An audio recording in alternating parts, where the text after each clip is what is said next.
Di sini kami akan menjelaskan tentang letak, luas dan dinamika benua Amerika yang disusun oleh Fathur Razi dan Muhammad Syaukani dari kelas 9 SMP terpadu Nasrullah.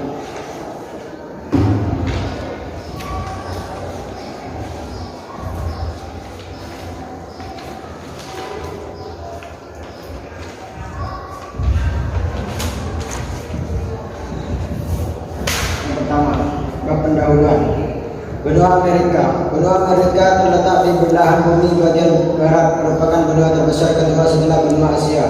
Luasnya kurang lebih 42.184.568 km persegi. Bentuknya memanjang dari arah barat ke laut Tenggara. Letak dan batas wilayah. Secara astronomis, benua Amerika terletak antara 82 derajat lintang utara sampai 86 derajat lintang selatan, dan 15 derajat bujur barat sampai 179 derajat bujur barat.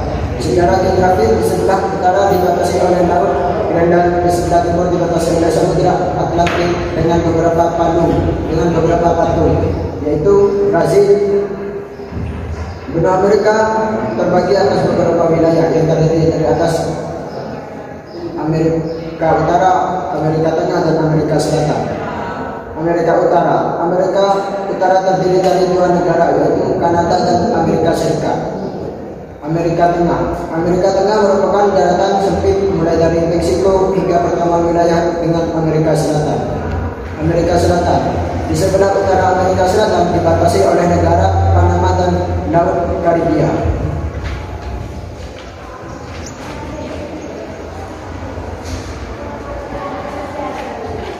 Yang kedua, bentang alam. Benua Amerika mempunyai bentang alam yang beragam, di antaranya pegunungan dan salah satunya pegunungan Appalachia yang membentang dari Kanada sampai Amerika Selatan. Yang ketiga, iklim. Benua Amerika memiliki variasi iklim yang beraneka ragam, di antaranya iklim dingin. Yang kedua, iklim kontinental atau iklim darat, terdapat di bagian timur Amerika Serikat sampai perbatasan Kanada. Yang ketiga, iklim subtropis, terdapat di daerah muara Sungai Mississippi. 4. Flora dan fauna. Yang pertama, flora. Jenis flora yang ada antara lain di Amerika Utara terdapat tumbuhan tundra, kemudian ke arah selatan terdapat hutan konifera, yaitu hutan berdaun jarum, dan padang rumput perayu. Yang kedua, B. Fauna asli Amerika, diantaranya karibu, pengunin, dan lain-lain. Yang kelima, penduduk. Angka pertumbuhan penduduk di benua Amerika sekitar 0,5%. Penduduknya dibedakan atas 3 jenis, yaitu penduduk asli, yakni suku bangsa Indian yang hidup di Amerika Serikat. Yang kedua, penduduk pendatang terdiri atas orang Eropa. Yang ketiga, penduduk campuran seperti miras mulatto, percampuran kulit putih dan kulit hitam.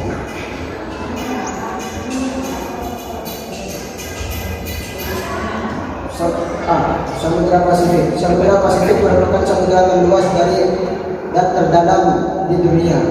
Samudra ini terbagi menjadi 2 bagian, yaitu Samudra Pasifik Utara di sebelah utara ekuator dengan luas 72.520.000 km persegi, dan Samudra Pasifik Selatan di sebelah selatan garis ekuator. Kedalaman rata-rata Samudra Pasifik kurang lebih sekitar 4.380 meter dan terletak antara benua Amerika, Asia, dan Australia. Di sebelah timur berbatasan dengan benua Amerika. Beberapa karakteristik Samudra Pasifik yang membedakan dengan samudra-samudra lainnya. Yang pertama, di Samudra Pasifik terdapat arus panas, arus Yiwo, dan arus dingin proses Yiwo yang mengakibatkan suhu air laut menjadi hangat. Yang kedua, Dasar laut Samudra Pasifik sering timbul gempa bumi yang dapat menyebabkan tsunami. Yang ketiga, Samudra Pasifik dilalui oleh garis tangga internasional yang merupakan pertemuan garis bujur 18 derajat bujur barat dan 180 derajat bujur timur. Negara-negara yang berada di kawasan Samudra Pasifik yaitu negara-negara Oceania yang terdiri dari Papua, Nugini, Samoa Amerika, Samoa Barat, dan lain-lain. B. Latar belakang Amerika Serikat. Amerika Serikat adalah negara yang dikenal sebagai pelopor ideologi liberal bagi negara tetangganya. Hal ini terbukti dengan usaha untuk selalu mempengaruhi negara lain, terutama negara miskin dan berkembang untuk masuk dalam cakupan kekuasaannya, baik secara politik dan ekonomi. Pasca berakhirnya Perang Dunia Kedua, Amerika semakin berkuasa karena runtuhnya Uni Soviet, sehingga membuat Amerika menjadi satu-satunya negara adidaya. Amerika dengan leluasanya untuk turut campur dalam berbagai urusan internal maupun eksternal bagi negara lain. Dalam pergaulan internasional, Amerika cukup agresif menentang ideologi komunis. Meskipun Uni Soviet sendiri sudah runtuh, namun beberapa negara masih ada yang menerapkan sistem pemerintahan komunis bagi negaranya. Kuba adalah salah satu negara yang teguh memegang sistem pemerintahan komunis saat ini. Meskipun Kuba merupakan salah satu bagian dari wilayah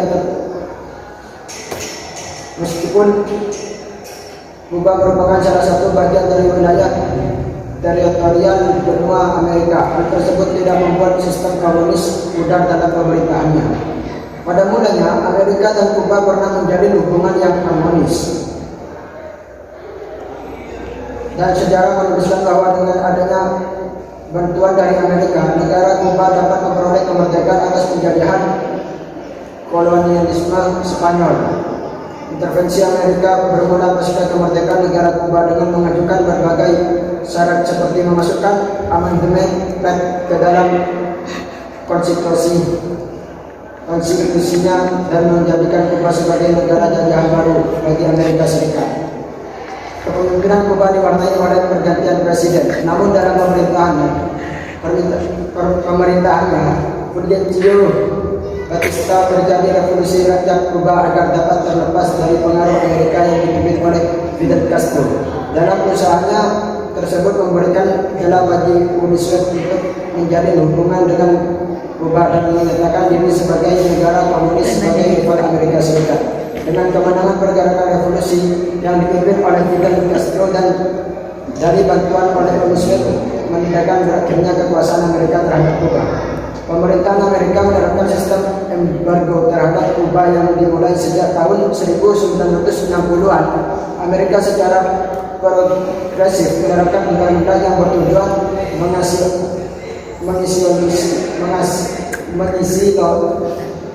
mengisolasi.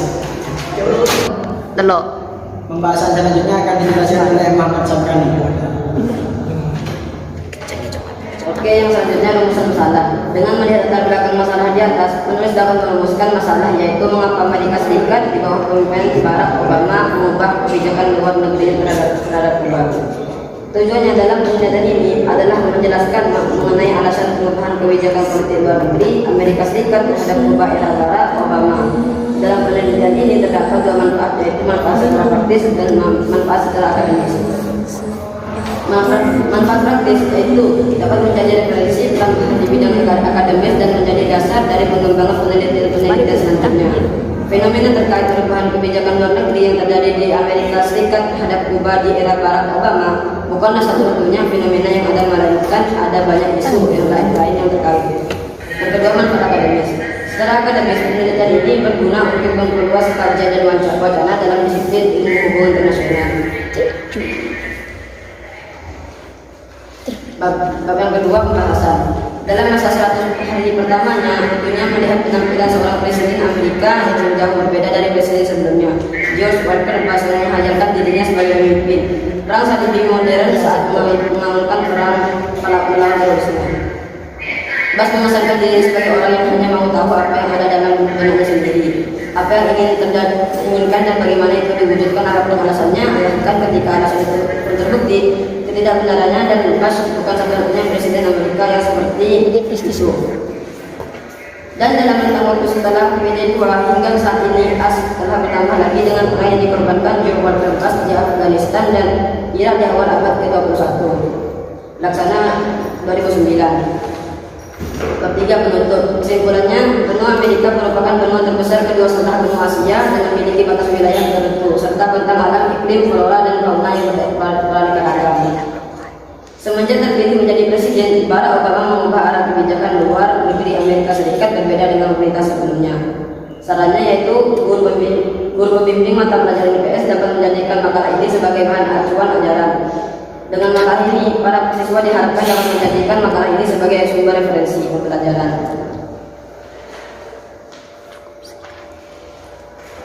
Sekian presentasi dari kami. Apabila ada tutur kata yang salah, mohon dimaafkan. Assalamualaikum warahmatullahi wabarakatuh. Waalaikumsalam warahmatullahi wabarakatuh.